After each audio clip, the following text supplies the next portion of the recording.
कांता बहन की दो बहुएं थी, बड़ी कल्पना और छोटी प्रिया। कल्पना का जैसा नाम वैसा ही काम। सारा दिन कल्पनाओं में रहती, न कोई काम करती न कोई धाम।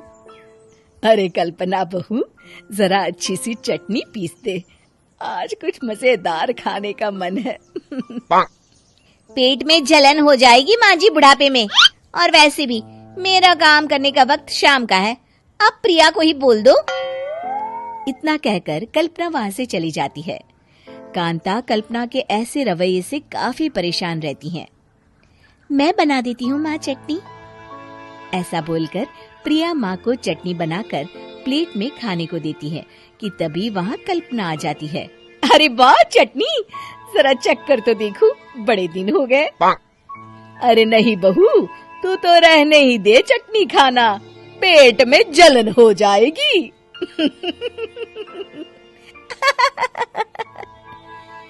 इतना कहकर कांता और प्रिया दोनों हंसने लगते हैं।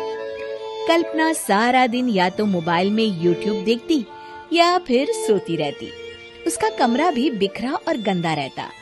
एक दिन कल्पना का पति अशोक उससे कहता है, अरे कल्पना, जानवर भी उस जगह को साफ कर लेता है जहाँ वो बैठता है, तुम तो इंसान हो, कैसे इतने गंदे कमरे में रह लेती हो? देखो सारा सामान यहाँ वहाँ बिखरा पड़ा है। ज्यादा अपनी माँ का बोल ना बोलो। हाँ, कमरा तुम्हारा भी तो है, गंदा लग रहा है तो साफ कर लो। पता नहीं तुम्हारे साथ मैं कैसे जिंदगी बिताऊंगा। इतना कहकर अशोक वहाँ से चला जाता है। कल्पना बस खाना खाने कमरे से बाहर आती और फिर से कमरे में चली जाती। इससे कांता बहन काफी परेशान रहती। एक दिन प्रिया कांता से कहती है, माँ, मैं सारा दिन काम करके थक जाती हूँ, आप कल्पना दीदी से कहिए ना कि सुबह और शाम का काम बांट ले। मैं तो अब सिर्फ एक वक्त का ही काम करूँगी। हाँ। अरे तू वो भी ना करना, एक बहू तो काम चोर थी ही, दूसरी भी आ गई काम ना करने के बहाने लेकर। तभी वहाँ प्रिया का पति रमेश आ जाता है। माँ, मैं देख रहा हूँ भाभी कोई काम नहीं करती, प्रिया सारा दिन घर और रसोई का काम करती है, अब कुछ करो ना माँ। कांता मन में कुछ सोचती है और कल्पना के पास जाती है। कल्पना फोन पर मेकअप करना देख रही होती है। कल्पना, तुम सारा दिन बस मोबाइल देखती हो, घर का कोई काम भी कर लिया करो। प्रिया सारा दिन काम करके थक जाती है। आज से मैंने फैसला किया है, एक वक्त का काम तुम करोगी, सुबह का खाना तुम बनाओगी और रात का प्रिया। आप लोगों ने काम को हव्वा बना रखा है।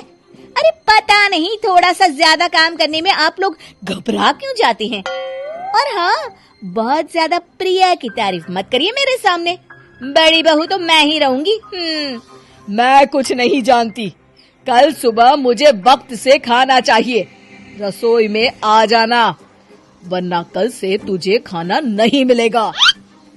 अगली सुबह कल्पना रसोई में नहीं आती है।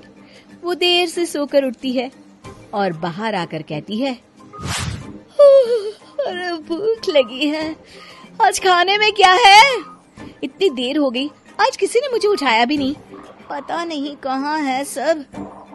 कल्पना को घर में कोई नहीं दिखता।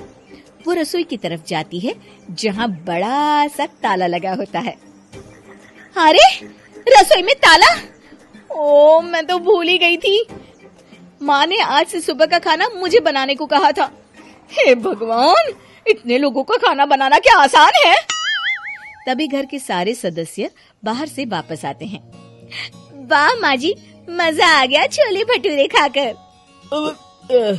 मेरे मुंह में तो अभी भी स्वाद आ रहा है।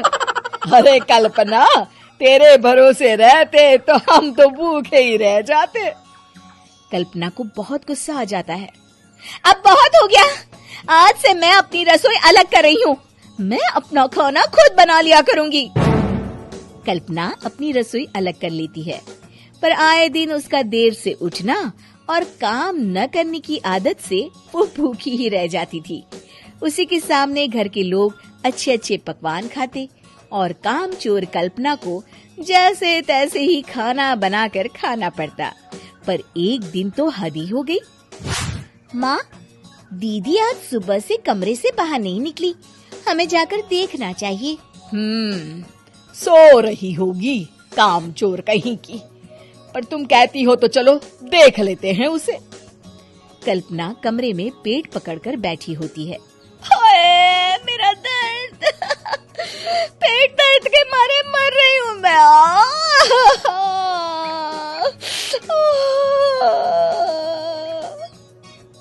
अरे दीदी क्या हुआ, पेट में दर्द क्यों हो रहा है? डॉक्टर को दिखाया आपने?